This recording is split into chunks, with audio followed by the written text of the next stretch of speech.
Hey, support the show by going to eriecast.store and buying some merch. And bookmark that page too, because pre-orders will be opening sometime next year for our upcoming special edition novel and my new card game, Cryptid. Thank you. Hi, welcome to Dead and Roasted. What can I get you? I hate trash duty. It stinks, and garbage always flies all over the place.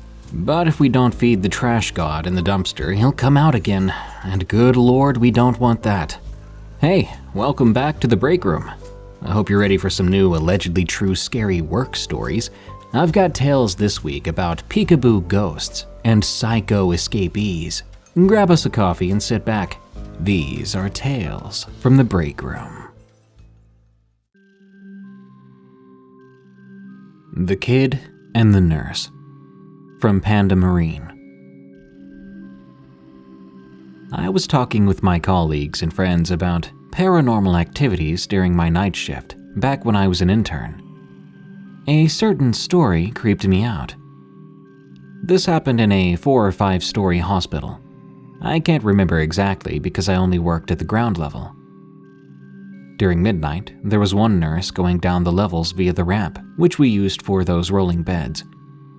The ramp goes up to all floors since the hospital is old and doesn't have an elevator. Along the way, she found this kid, about 5 to 8 years of age. They were lost somewhere on the 2nd floor. The kid exclaimed that he was looking for his mama. After trying to find out where the kid had lost his mom, the nurse understood that he was describing the patient rooms at the 4th and 5th floor. So she escorted the kid just about a corner away from the nurse's station, telling him to talk to the nurses to locate his mom. She couldn't help him further as she was in a hurry to go downstairs for an emergency. The kid listened and went to the nurse's station, and she left for the bottom floor. As she arrived at the bottom floor, she asked the other nurses where the emergency was, and they directed her to the bed, saying that it was too late for the patient. The doctor had already declared the patient dead. She proceeded to the bed where the doctor was. Lo and behold, by the doctor was that dead patient, a child wearing the exact same outfit as the one she escorted to the nurse's station. I was frankly creeped out by this story, but I hoped it was probably just a story. It was a story that was passed on from colleague to colleague until it finally reached me. The proper full detail of the story has been lost by then. I can't even remember why the kid died or why he was in the hospital. I grew up in a third world country. Folks tend to be a little superstitious there. We have a lot of beliefs ranging from ghosts to demons and whatnot. It's usually a cautionary tale to make folks keep safe, to keep them away from the dark, to keep walking on the beaten path to avoid getting lost or worse, killed. But it's not rare to hear stories about ghosts in places where death is commonplace, like hospitals. There is no warning or message from this story of the kid and the nurse, except maybe on a personal level. Perhaps to some, it's the story of a loved one who doesn't want to cross to the afterlife yet. Others may see it as the constant life of healthcare professionals who battle against the jaws of death to keep people alive. Or maybe it's a symbol of the fear of death itself, that, in a way, the dead won't know they're dead.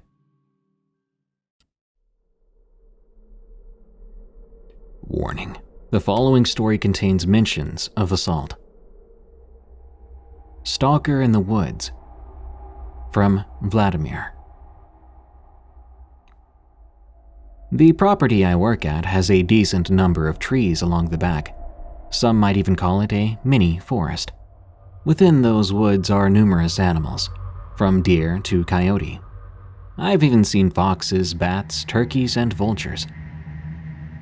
When I was first moved to third shift, the main thing I was told was to be aware of my surroundings when I was outside. At first, I was on high alert when I would take the trash out. The idea of meeting a coyote during my garbage run wasn't thrilling, even if a small part of me wanted to see one. After a while, when nothing happened, I lowered my guard and forgot about the warning. That was until my boss told me the animals weren't what I needed to watch out for. Apparently, people like to venture into those woods, and they enjoy causing problems for security. The reason she told me this was because on one of my nights off, a group of men came on the property and stole some air conditioners. Out there, every little sound made me pause. I would even hold my breath until I knew there was nothing there.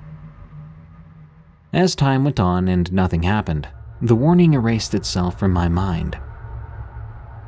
My work has a few sister locations, one of them being about a 10 to 20 minute walk from the back parking lot. The residents in that house are more mobile and more dangerous. If they weren't mentally disabled, they would be in jail. After learning this fact, you would think my boss's warning would have returned to me, but it didn't. It was either late 2018 or early 2019 when something happened that would make me remember. The dumpster company who empties our compactor had come late, so first and second couldn't take out the trash that day. The first half of my night was taking the 2 shifts garbage out myself. Eventually, it began to rain. I was elbow deep in garbage and soaking wet. You'd better believe I was angry. At one point, I started to cuss out loud, angrily throwing the trash away. I even kicked at the dumpster out of rage. Halfway done, though, I shut up, because something felt off.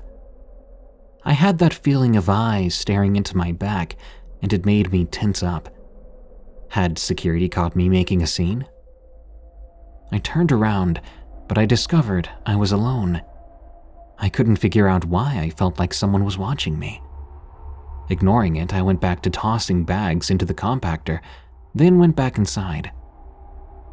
Stepping off the elevator, I was greeted by 3 East's floor supervisor. She asked me about all the trash, specifically third shifts, since no one had been able to pull it. With a sigh, I gave up and began doing my shift's trash. No sense waiting on it now, I thought. After 3 East, I made my way to 3 West, where I saw a resident staring out the kitchen window. That was odd, because she should have been asleep by then. I silently walked past, and I began to open the trash can. But I jumped when she grabbed my sleeve, taking me right out of my thoughts. What is it, honey?" I asked. Her reply was simply to point. I glanced out and only saw rain and trees in that direction. Her finger then moved along the glass only to stop at what I assumed were the bushes. "There," she finally said. "Get it." Thinking she meant an animal, I nodded. "All right, I'll go get it. Just let me get the trash first," I answered. Satisfied with that answer, she walked back to her room. Luckily, the rain had died down when I made it back outside. A few feet away was a group of deer grazing. I've been able to gain a little trust with the deer at work, as I never bothered them when I'm out there and they never run off when they see me. They'll even come within a few inches near me, and as long as I don't make a sudden movement, they don't run away. That night was no different. They saw me and immediately went back to eating after I said a simple hello. As soon as I opened the squeaky door to the dumpster, I felt as if someone was staring at me again.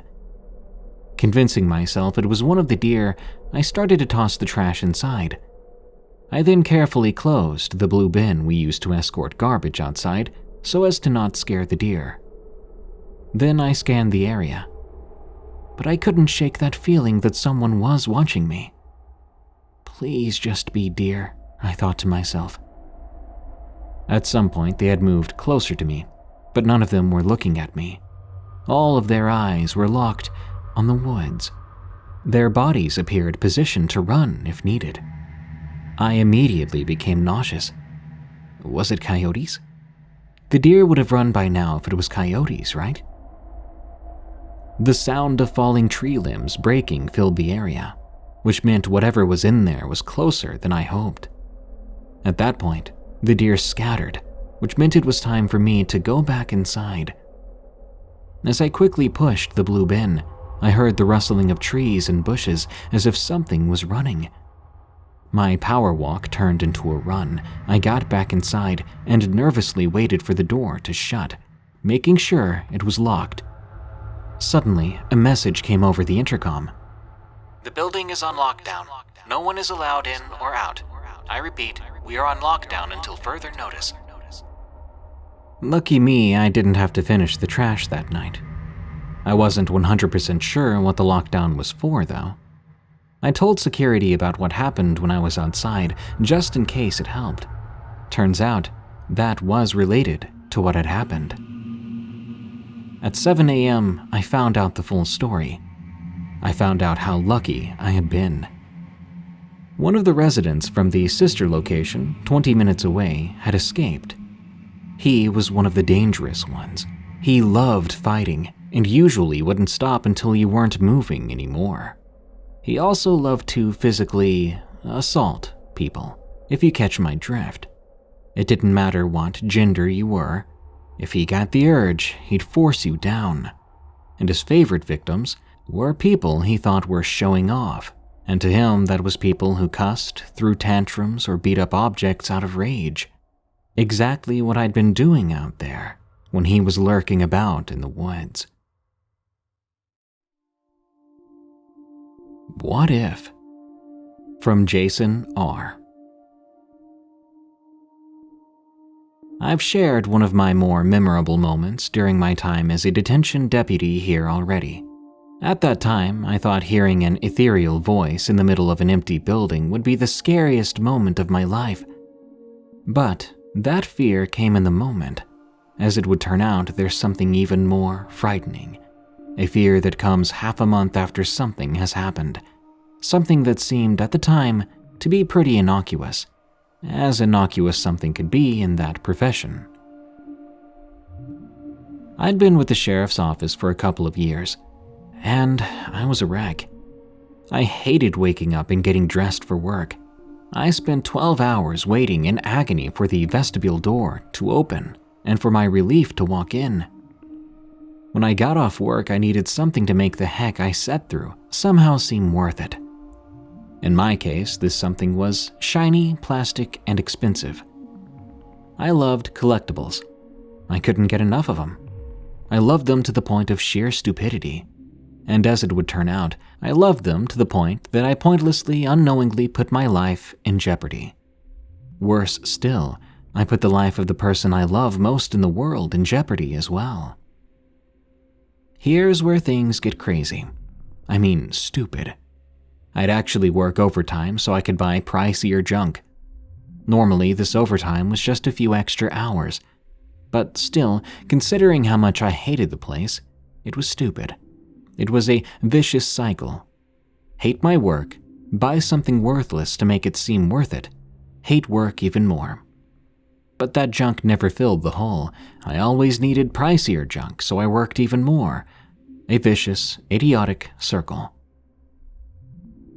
Now, each jail comes with a clinic. In a jail, clinics are essential. One day, the oncoming shift needed a deputy to sit on an inmate in the clinic. Now, in jail speak, sit means you stand guard over one inmate, not literally sit on them. This duty assignment is unique, usually reserved for suicidal inmates, or in this case, inmates that are hospitalized. This probably doesn't come as a surprise, but more than a few inmates come into jail with severe problems. One of the most difficult things I had to watch were men going through DTs. When a person is forced to detox off of whatever they're on, be it alcohol or hardcore drugs, it's brutal. There's always screaming, crying, shaking, vomiting. I'll stop there, but it does go on. Anyway, the deputies on my shift were just as much in a hurry to leave as I should have been. All I got was a brief rundown on the guy I was supposed to watch, an African-American male in his late 20s. He shouldn't get up or do anything. He's pretty wasted. Hearing that he was that wasted led me to believe he was coming down off something. As it would turn out, he wasn't. I unfolded what was left of my book and sat down. The guy I was watching was a mess. He was covered in what could best be described as bed sores. I'll save you the gory details. Now I considered myself a decent deputy. Not because I could lay someone out, but because I could talk them down. This guy suddenly regained consciousness, with a vengeance. He stood right up and walked around flailing his arms before losing his footing and bouncing off his bunk. I was gloved up, so I didn't hesitate to scoop him up and help him get back into bed. Keep in mind, he had wounds all over his body. Several of them had opened up. It was quite unpleasant. He got up a couple of other times during the time I watched him. Both times I told him to get back into bed, telling him the nurses were going to check in on him and he needed to keep still. Thankfully, he listened. 4 hours later, I was relieved, in more ways than one. I stripped off my latex gloves and went home, taking a shower and going to bed. I used that overtime money to go out to someplace nice to eat, or bought something I didn't need. A week or so later, I found out that guy had gotten into 2 dust-ups. Well, if you could call them that. Mainly, he had tried to stand up and swing on one of the deputies before falling again. Shortly after that, he became bedridden. Then, not long after that, he died from AIDS. No one had told me he was HIV positive. I didn't find out until 2 weeks later. As soon as I discovered this, I made sure my wife and I were both tested, and thank God we were both negative. 2 whole weeks I could have been an oblivious time bomb, one that could have ruined both our lives. I was a newlywed. My coworkers knew I was married, but not one of them bothered to warn me that he had AIDS. What if he had swung on me, hit me, busted my skin, and got his blood on me?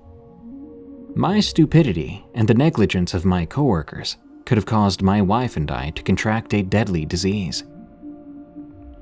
As time wore on with this job, the constant stress, fear, and sheer anger from it strained my relationship with my wife.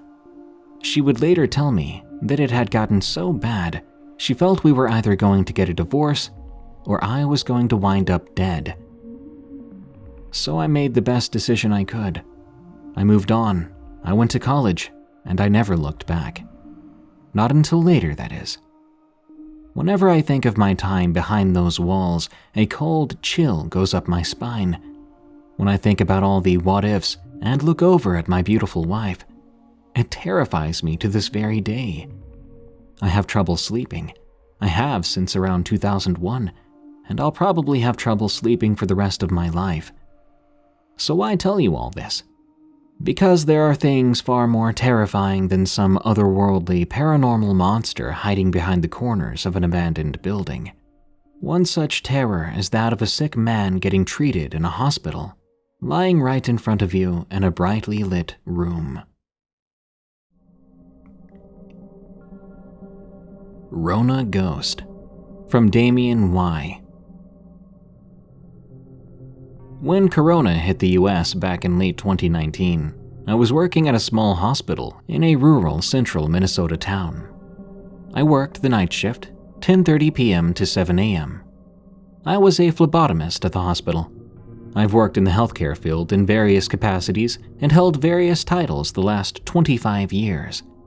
I was used to working those hours and seeing weird things at night. But this experience was by far the weirdest, and I experienced this event with another person. It was mid-May 2020. The hospital reached COVID peak. Every room in the hospital was occupied by COVID patients. Since we were a small hospital, we only had 6 ICU beds. Of those 6 rooms, only 1 room came with an air filtration system. This room was our designated tuberculosis infection room for patients with active TB. By this time in the pandemic, it was clear that every room needed to have air filtration systems. We were in the process of installing the systems, which took time. So the worst patients were put in this one room for a couple of days. When they got better, we put them in a regular room. The COVID patients were rotating in and out of the ICU room, ICU 1. That particular morning, I was called to go draw the patient in ICU 1.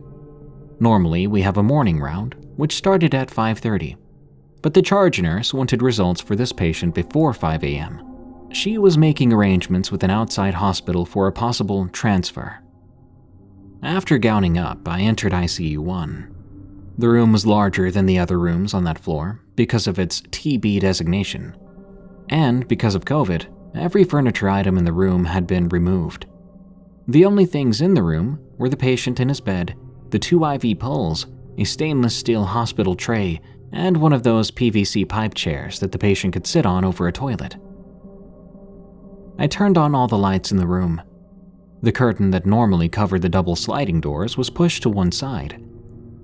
The room was bright and visible to anyone in the hallway. I introduced myself to the patient. He was awake, and he acknowledged my presence.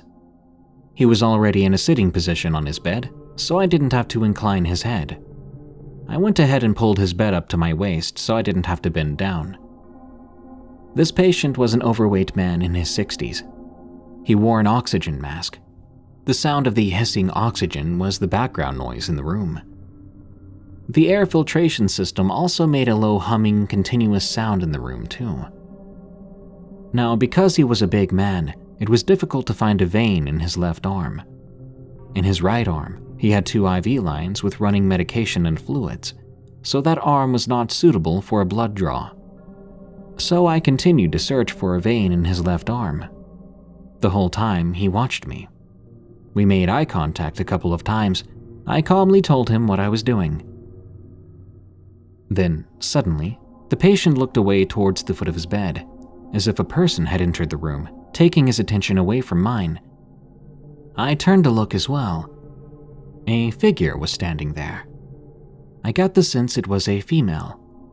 They were slender, wearing blue hospital scrubs. I could tell her hair was blonde. As all this information formed in my head, I also knew that the figure was not real. The sliding door was closed as I had left it closed, and I had not heard a single person enter behind me. And the figure was not gowned up for room entry. I did a double take just in case, because the face was blurry, and I thought maybe my face shield was making me see weird reflections. I adjusted the shield. The figure was still there facing me. I didn't recognize it. I'd worked there for 13 years, and I knew just about everyone on that night shift. I looked at the patient then, and they looked at me. We stared at each other for a brief second as we both tried to comprehend the new entity in the room. Then I turned back to the figure, but it crouched down and disappeared. From where I stood beside the bed and the foot of the bed was only an arm's length away. I pulled the tourniquet loose from the patient's arm, pulling up the bedside rail and telling the patient to hold on for a second. Then I looked under the bed. I rounded the bed to the other side and looked under the bed again. Then I walked to the sliding door, peeking out into the darkened hallway. No one was there. There was no one out there at the nurse's station midway down the hall. I turned back to the room, just standing by the door, looking in. The room was bright. There was no place in it to hide. I surveyed the whole room still from one end to the other, and as I did, my patient watched me, his eyes wide. He was talking, but with the oxygen mask on, it was hard to understand what he was saying. After I was sure there was no one else in the room with us, I returned to the bedside and continued with the procedure. Then it happened again. The figure rose at the end of the bed. The patient's head swiveled to stare at the figure, and I did too. The figure ducked down again. I pulled the tourniquet, untied it from the patient's arm, quickly took a step back, and ducked down to see if I could catch the prick. Nothing. I stood there. My nerves were rattled a bit by then. I looked at my patient, sighed, and said, "I don't know what's going on, but I really do need to get your blood before the nurse bites my head off." I then returned to my task. Finally, I found a good vein. I concentrated on it, but I felt the presence of the figure at the foot of the bed. I felt it watching me. I wasn't nervous about being watched. I was very focused on getting the blood. The vein was very small. If I let my nervousness take over, I would have to start over. I would have to stay in that room even longer. And at that point, I was going to do everything within my power to get out of there as fast as possible. Halfway through the blood draw, the patient's gaze turned back to the foot of his bed. Without moving my head, I glanced sideways, and I saw the figure there. It was playing hide and seek with me. I was starting to feel uneasy, but mostly, I didn't want to have to poke the patient again. I put all my concentration into finishing the blood draw. After I was done, I labeled the blood tubes, taped up the patient, put his bed down, and patted the man's arm. Before turning to go, I said, "I'm sorry, I don't know what that was, but that was strange." The man only shrugged his shoulders at me. We stared at each other for a long few seconds. Then I exited the room, turned off the lights, degowned, and returned to the lab. I didn't feel the full effect of chills until I made it to the lab. I had no idea what that was. I didn't sense any malice in the entity's presence. But this wasn't the first time I experienced unexplainable occurrences at the hospital. And I never found out if that patient lived or died. Whenever I had to go back to that ICU room to do blood draws on patients, this event played back in my mind, making the hair on my neck stand up.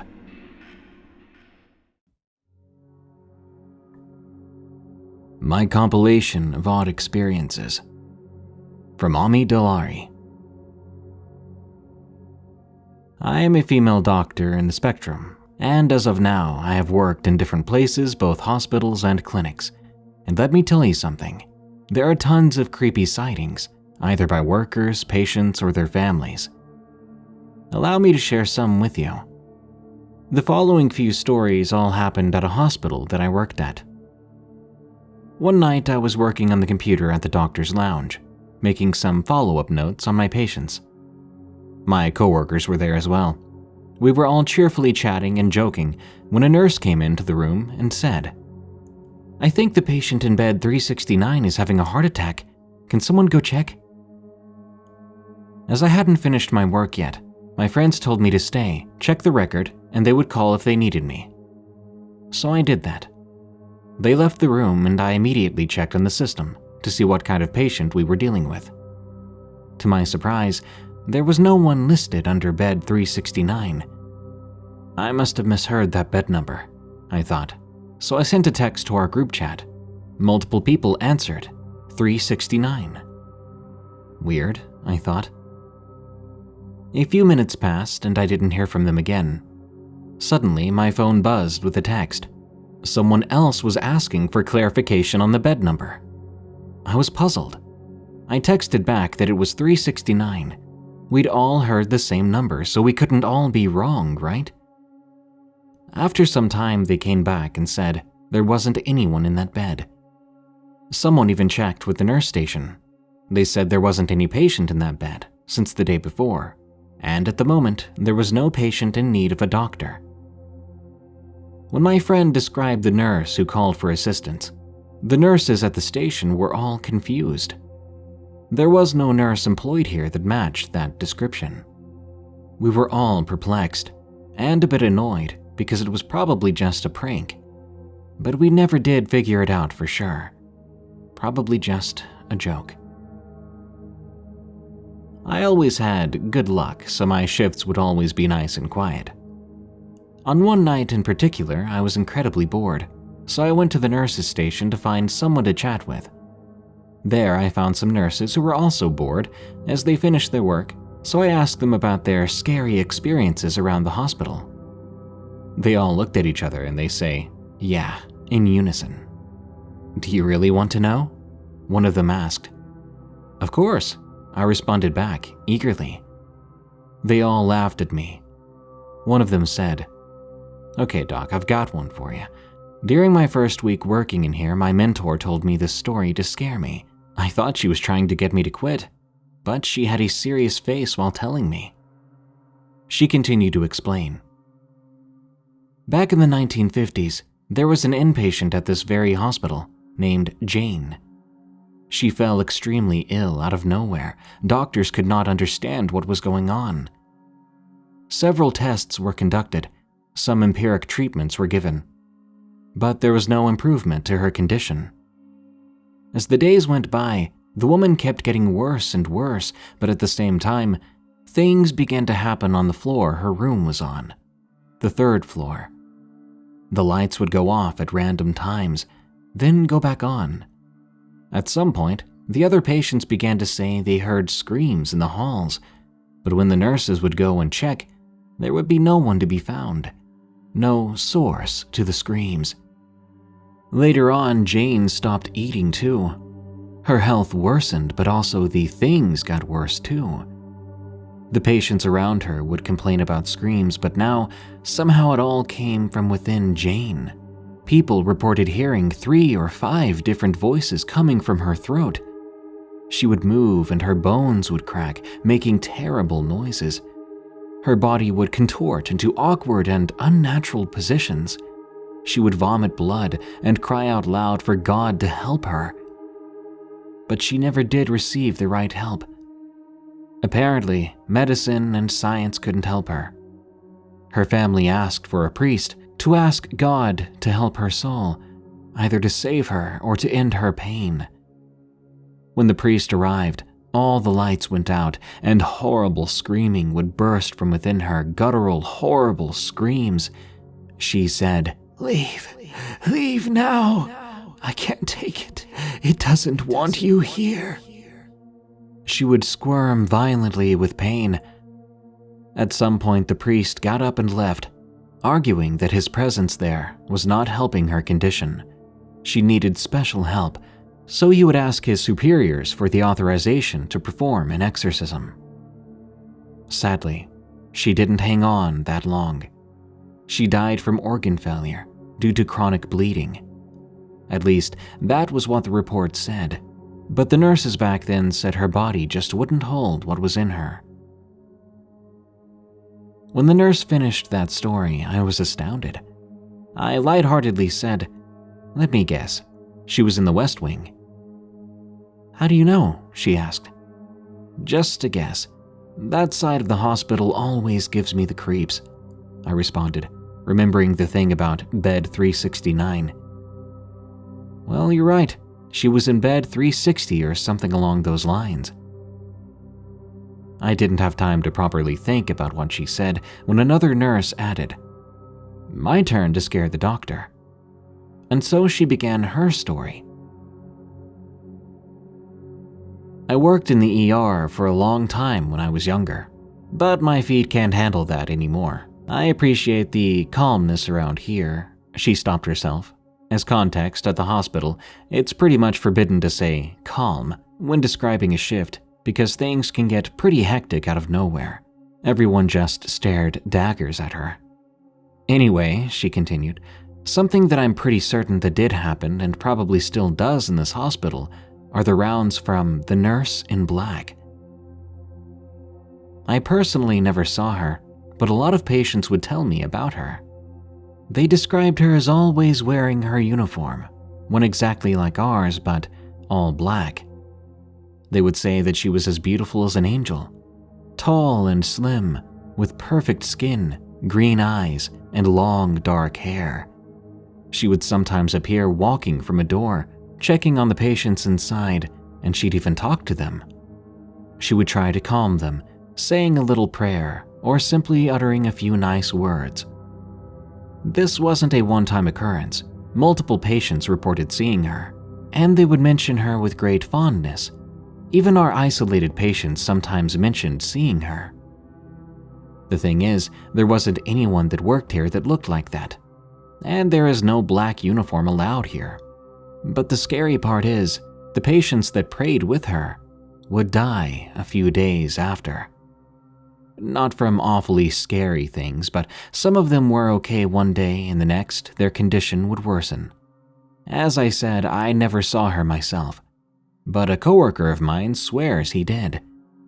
I don't want to know anything about her, to be honest." As she finished the story, they all nodded in an "I feel you" kind of way, which was probably the creepiest part. Then a young nurse that joined us halfway through said, "Oh, I have one too. Probably all of you have experienced this by now, but it just happened to me a few days ago. I feel like I need to get it off my chest," she said in a sheepish voice. "As some of you might know, I've been working here for a few months now.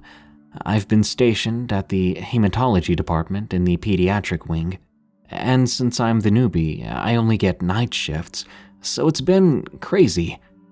I mean, I don't mind the long, boring hours, but the laughs. Man, those laughs. She grabbed her head in her hands. It's been too much sometimes.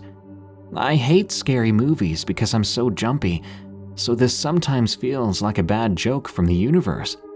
Sometimes things I leave in certain places will disappear and reappear somewhere else.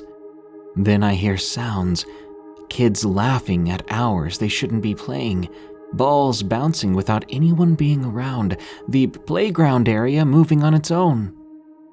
Just the other day, the head nurse called me to her office because there was a complaint about some kids running in the hallway.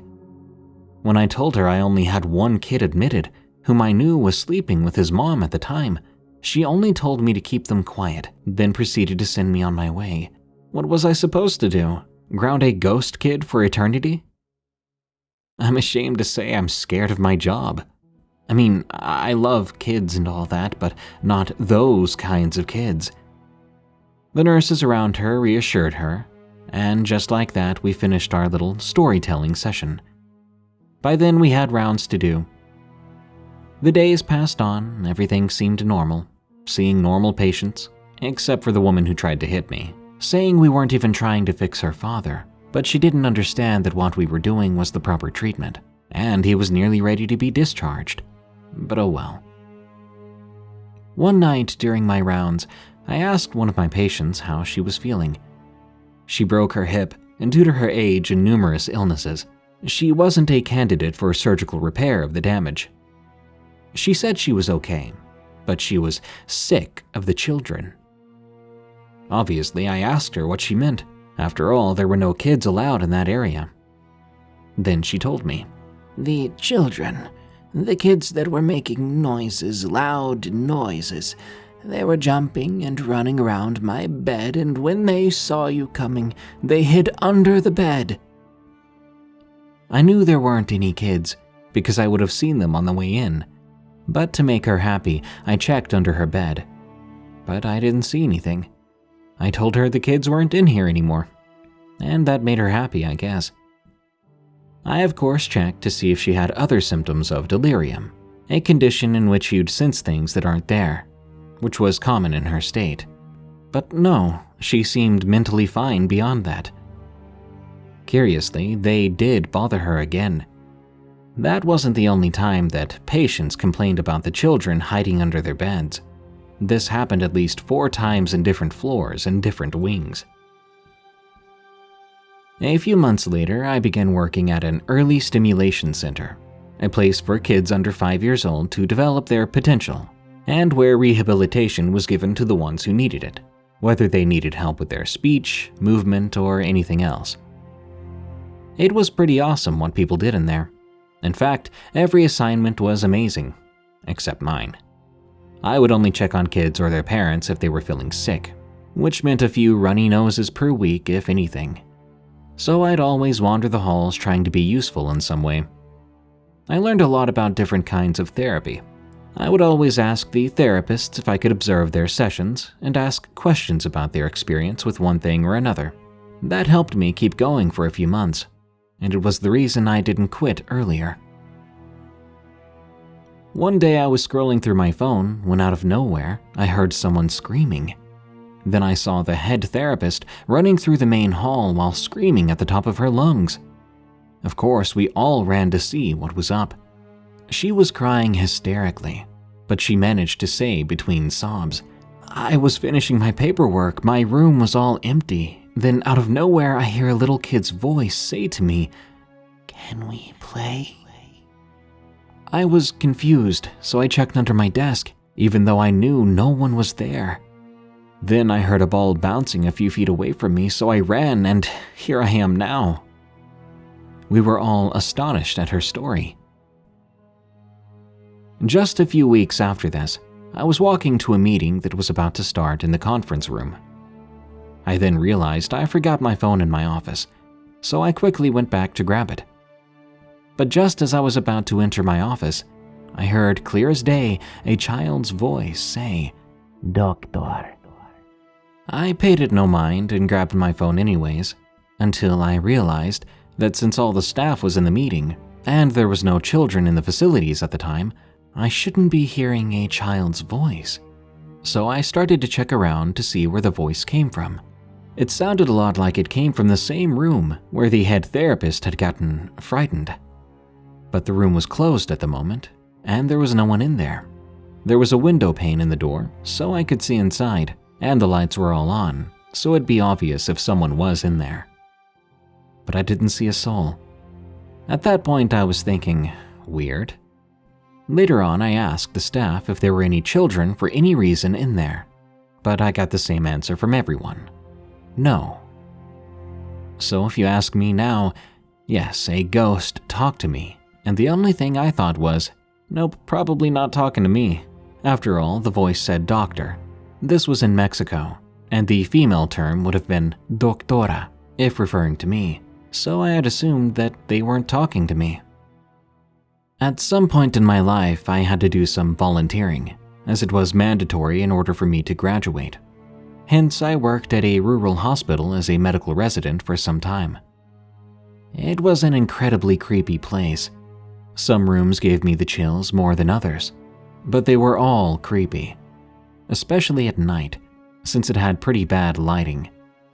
I mean, that's probably the reason I saw shadows sometimes at the corner of my eye, right?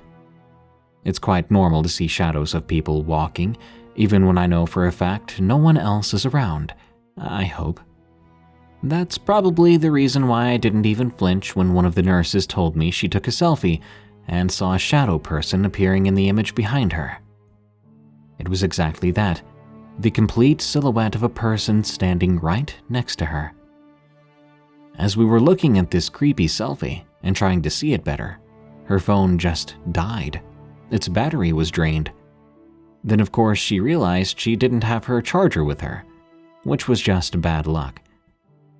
The next time I saw her, I asked about the picture, and she told me she deleted it because her husband told her it was bad juju. A few nights after that, I was pretty busy, doing nothing during my shift. It was around 4 a.m., which meant I usually had nothing to do at the hour. People usually wait till the end of my shift to arrive. All alone and bored, I went to check if there was anyone waiting to be assigned to me. Plus, sometimes the guy at the registration office would fall asleep. When I got there, I saw a guy patiently waiting and sitting there. Excuse me, can I help you?" I asked. "Oh, hi, doctor," he answered in a cheerful voice. "Yes, my brother is outside. I had a hard time getting him in the car. It's a small one, you know, and his leg is dangling in an awful, unnatural way. It hurts him too. His hip is broken or something, and any movement is too much pain for him. Can you please come out to the parking lot to check on him? I'm exhausted from all the acrobatics we had to do to get him inside the car," he finished with a smile. Now, that seemed weird. I mean, I wouldn't be smiling if my brother had a broken leg and was in pain. Also, his voice, it was overly sweet and calm. The best way I could describe it was a performance. As he said all of this, I was having a soliloquy in my head. I was thinking, yeah, dude, of course I would go outside to the dark parking lot without anyone else around. Would you like my phone and ID while I'm at it? I could even tie myself up for you too. Now, I may have some filter when I talk, but my face doesn't lie. I was never a good liar because my face always gave it away. As politely as I could, I said, "Sir, it's forbidden that I go out while working. There are cameras everywhere and I could get fired." "But he's in pain." "Yes, but I can't even check on him in there, can I?" I retorted, which was true. "But I can't move him. It was a pain to get him in there. Just come with me, please, and see what it is," he said, beginning to lose his cool and fake sweetness. "I'll get a nurse to help you, don't worry." "A woman won't help much," he said. "Don't worry, he is a big and strong guy, and he'll be able to do it without breaking a sweat." I then left, walking backwards as to keep an eye on him, and just as I did, he went outside. I calmly explained everything to my coworkers, and they went to check where I found the man. But he was gone. The car that had been in the parking lot was no longer there, but I did see the security guy doing his rounds. He came inside and I went over to talk to him. Right away he told me please not to go outside. He explained he saw a shady guy waiting near a car while another man entered the clinic. Now, I might be wrong, doctor, but the guy standing outside was hiding in the dark by the car, and at some point, the one who went inside came rushing back out, and they both got in and sped away. I asked him, was there anyone inside the car? No, he responded. And the guy in the dark, did he seem injured or… I don't know, but he ran quite fast. Does that count? Yes, it did, because my intuition was correct apparently, and because I wouldn't probably be here writing this right now if I'd gone outside with that man. Thankfully, those days were over in a blink of an eye, and I went back to the city to work in a different clinic, which didn't have night shifts, thank God. In that place, I met a man who told me a weird story. I don't know if it's true, but he seemed to believe it. He didn't have any records of mental illness, and to be honest, I didn't think he was schizophrenic, nor a drug user or anything like it. He was just scared. Also, it didn't happen only to him, it happened to his wife too, according to both of them. This is what he told me. I think I'm going crazy. I don't know what to think. I might be losing my mind, I guess. When he started, he had a pained look on his face. I've been having some extremely odd nights for a few weeks now. It started as nothing and I thought I was overreacting. I even took my cat outside of my room at night and he'd cry all night to be let back inside. But it still didn't stop. I don't know, I just don't know. My wife and I were getting these marks on our skin that looked like scratches.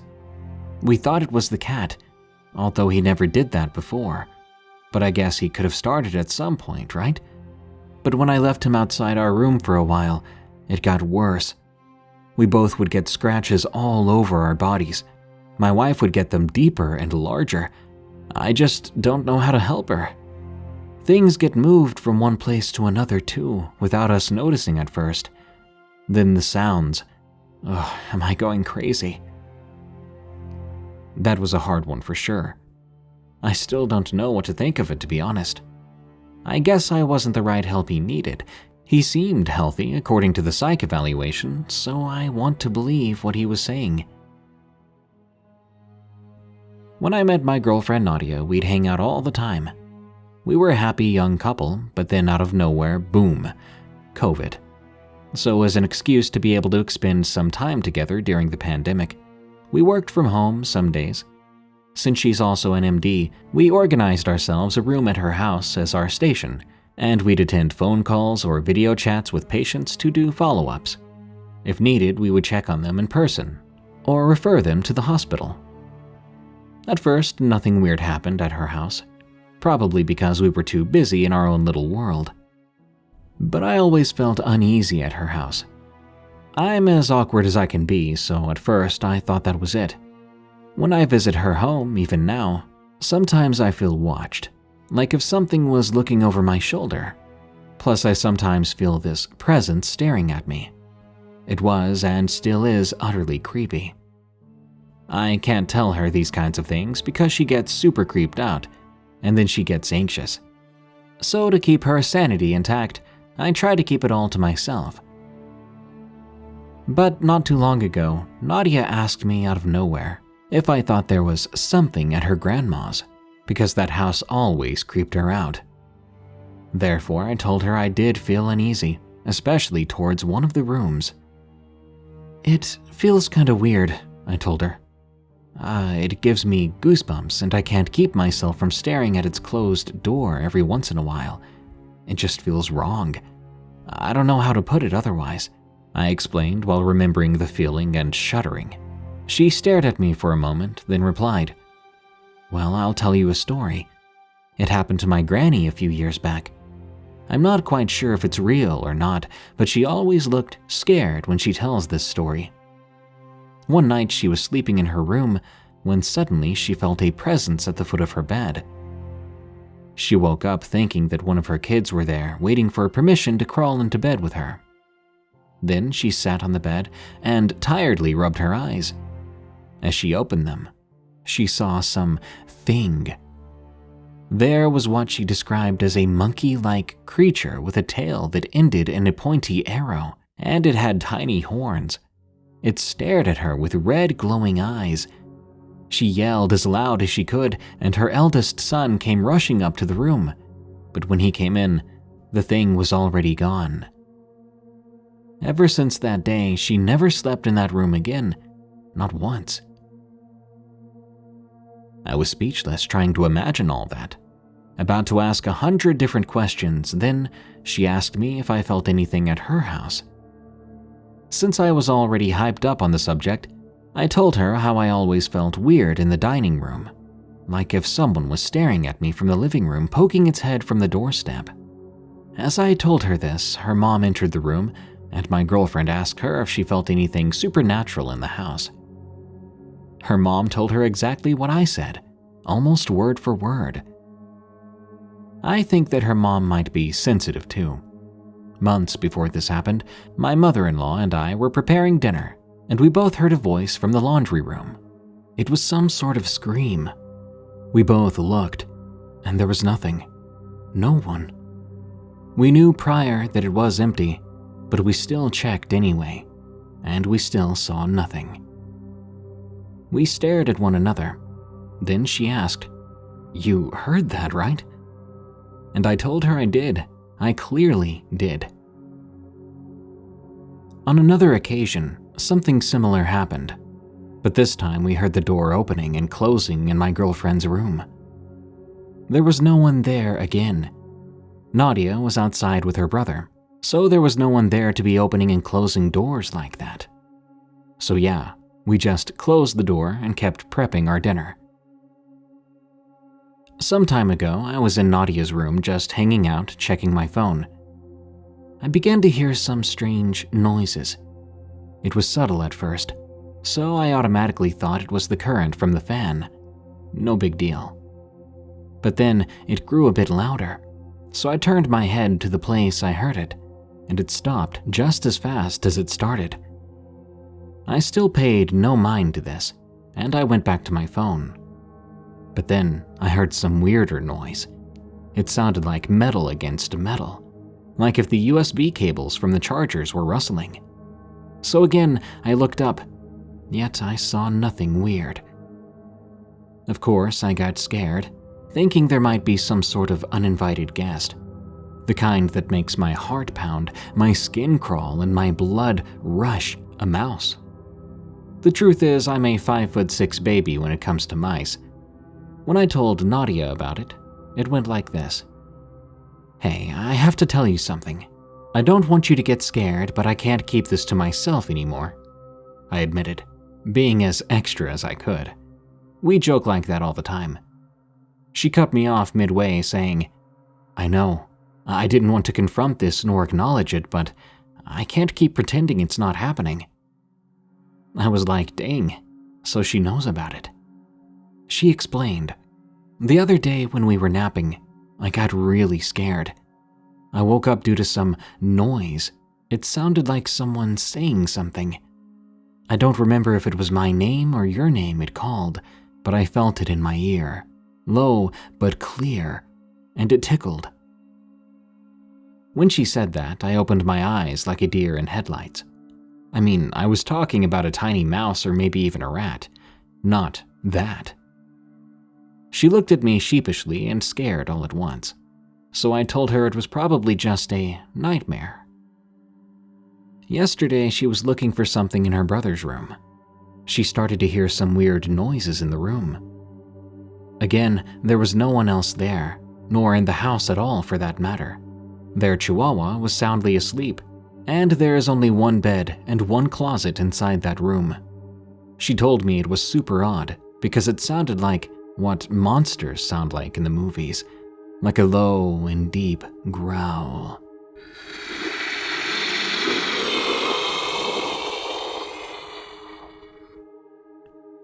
Being completely honest, I don't know how to describe the sound it made. Did I mention that her father kept her grandfather's hospital bed in her room for a while after he passed? He had been average height, slim, sort of like what I perceive from the corner of my eye. I wonder if that has to do with anything. Or am I just crazy? Tales from the Break Room is a viewer-submitted podcast featuring allegedly true scary stories that happened on the way to, on the way from, or at work. If you want your story to be narrated on the show, send it to us at eeriecast.com/submit. As of April 14th, we're paying 3 cents per word for stories that are approved and make it onto the show. Submission does not guarantee approval or payment. For a limited time only, PayPal only. Tales from the Break Room is an EerieCast Network original podcast hosted by Darkness Prevails. You can follow him on Twitter at Dark Prevails, and you can hear thousands more stories read by him on our other show, Unexplained Encounters. If you enjoyed this episode, please follow and rate Tales from the Break Room on Spotify and Apple Podcasts. You can also enjoy plenty more horror-themed podcasts at EerieCast.com.